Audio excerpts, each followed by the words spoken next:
under kazi majuu. Kazi mtandaoni, currently 300,000, we want to increase to 1 million.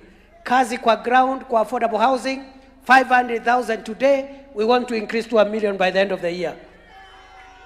The other thing that the president has helped us to introduce is support for young people who may not have a degree, who may not have a diploma, but they have a talent to do business. So we have the Nyota program, which is ongoing at the moment. Under the Nyota program, we are going to reach to 820,000 young people to empower them, to create jobs, to become entrepreneurs, and also to be able to be assisted to access government procurement opportunities. And of course, we are also employing in the public service. I've talked about the 100,000 teachers. We are also helping the private sector to create jobs. So we have a well thought out program for creating jobs kwa ground, kwa mtandao, na majuu. Rais Ruto ni fire, si fire. Ati kazi kwa ground, kazi kwa mtandao, na kazi kwa ground, kazi mtandaoni, kazi. That is how you transform an economy. That is how you empower young people. Not by inciting young people and telling them they are hopeless, telling them they will never get any opportunity, and you are in leadership. I saw one character telling young people who are graduating, I want to tell you there are no jobs. How do you tell a young person leaving school that there is no opportunity in life? Instead of encouraging the young person, instead of helping the young person understand the opportunities that are available and give them hope as they wait for their turn. And therefore, this jobs and income creation program is going to help us create jobs for around 5 million young people, some working here on the ground, some working in the public sector, some in the private sector, some working in the internet, kazi mtandao, some working abroad, some doing business under Nyota. That is how you empower and transform the young people of a nation.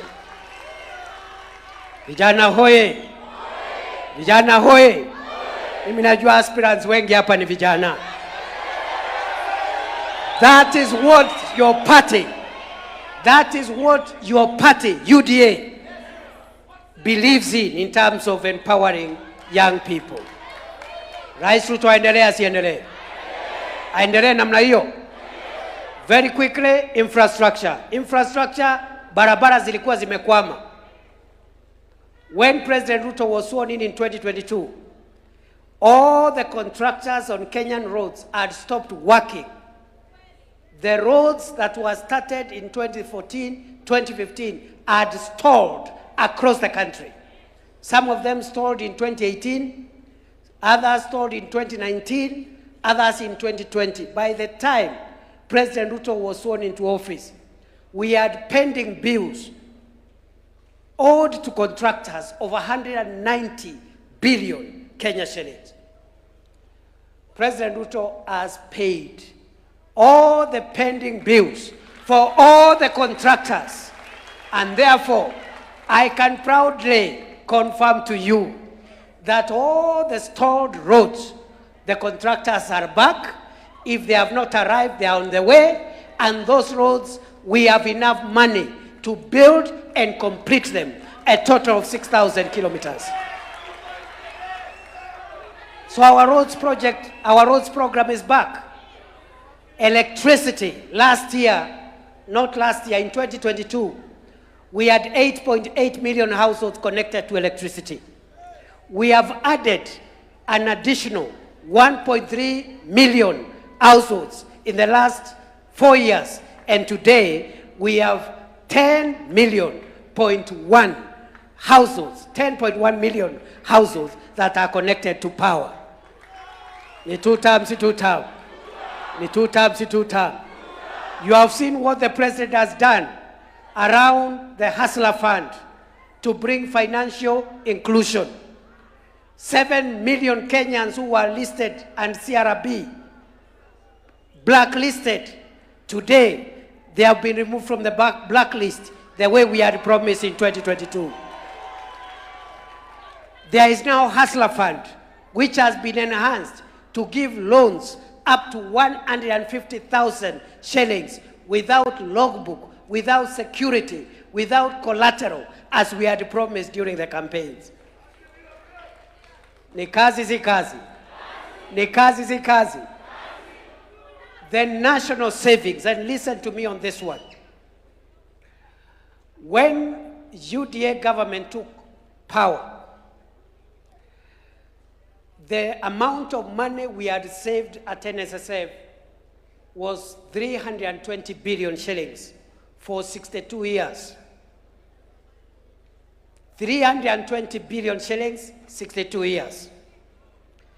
The last 2 years alone, NSSF now, the savings we have saved as Kenyans, because this is our money, has risen from 320 billion.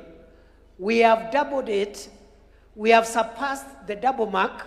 We have raised an extra 350 billion. Today, NSSF is sitting on reserves of pension of 690 billion shillings. That figure is going to help us, because we will reach 1 trillion in the next few months. That is the money that government will borrow to do high return infrastructure or infrastructure projects with high returns, so that we stop borrowing money from overseas.